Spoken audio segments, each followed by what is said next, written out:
Look, I totally appreciate the compliment, but I'm married, so thanks, but no thanks. Let go of me.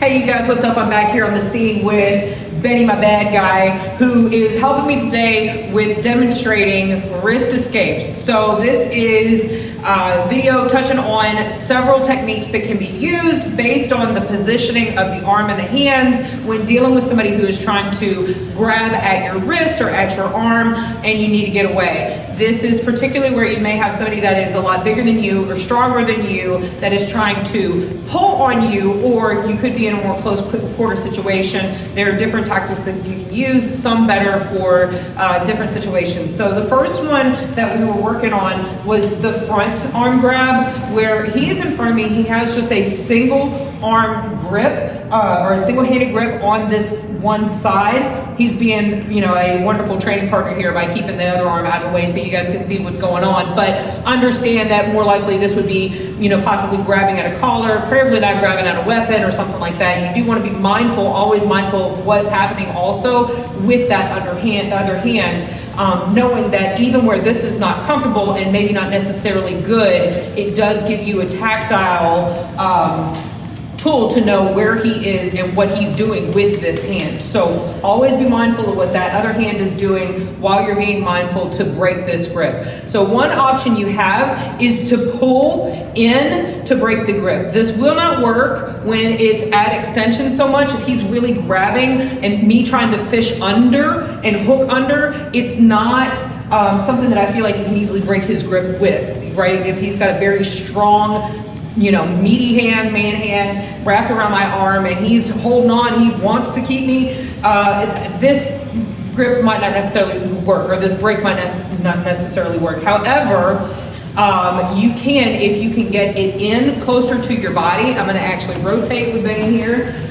You see, I'm actually pulling my arm in toward me, and I'm cupping this L here, my thumb and my hands, getting underneath his wrist to push up, to break that grip.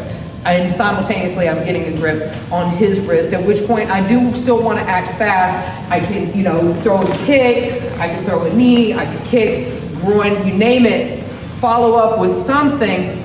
But the point is that I'm trying to get this grip broken so that he loses that element of control over me. I should be trying to gain an element of control just long enough for me to be able to maneuver in such a way that allows me to break away from this situation and get to safety.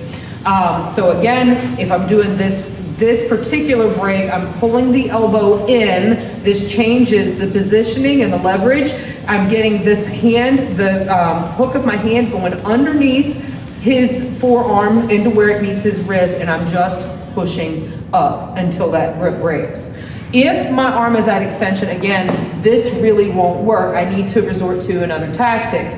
This is the point where you'll see a lot of people try to fight the arm away. As much as I'm trying to swing my arm around, I'm not breaking this grip. He is just going with me. What I personally find more helpful is to snake it around the wrist. So instead of this large grand motion and this swinging, I'm just simply turning my hands. I'm using the back of my pinky knuckle here, really tracing over the top of his wrist, and I'm gripping around. Again, I tend to prefer the gooseneck grip over this full hand grip, but I want to make sure that I'm changing up that sense of control while still maintaining my tactile senses here, knowing exactly where he's at and having a sense of control myself. So this arm isn't just going free for him to be able to grab me, hit me, do whatever it is he wants, or potentially grab a weapon, you name it. So I'm simply using the snaking method. You can snake over top to break it, or you can snake underneath, okay? So again, over top, and again, you can follow up from there with a number of different tactics or techniques.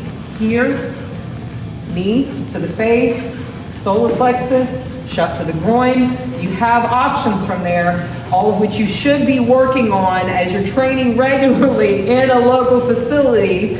But understand, like, you have options from that point. You're creating the opportunity to have options, okay? So This one in particular can also help if he has a double-handed grip on the one side. So there's the potential that somebody might not just be trying to grip you with that one hand, in which case if I pull it in even and I break it up, it may or may not actually do anything about that other hand. He may still have that control over me. So for that, you know, rotating it out, he still has that, although it does change up the positioning of the arms and collapses the grip in a bit of a way.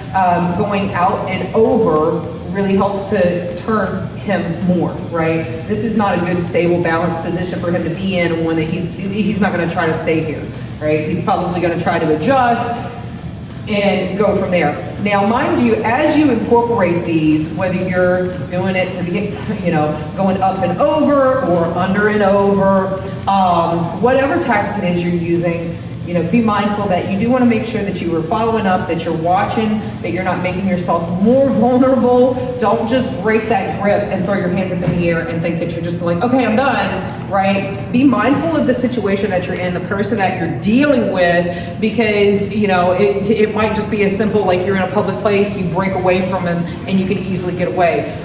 Unfortunately, that's not every scenario. Sometimes it's a situation where maybe that person is essentially all but foaming in the mouth, in which case you're going to need to be able to continue to respond to make sure that you neutralize any threat that's there and get yourself to safety. I hope you guys have found this helpful, and of course that you share it with anybody else that might be looking to put those tools in their own toolbox, and that you're plugged into a facility near you where you can work your training to sharpen your own tools, right? Keep them sharp, you guys. If you're in the Lancaster, Pennsylvania area, you're certainly more than welcome to join us down here at Strength Through Movement. We'd love to have you in with our small groups training weekly to work to develop our own skill set. In the meantime, I hope you guys stay safe, stay well. Thank you, Benny, for being our demo guy for the day. And you guys go out there, stay safe on the streets, and don't get dead.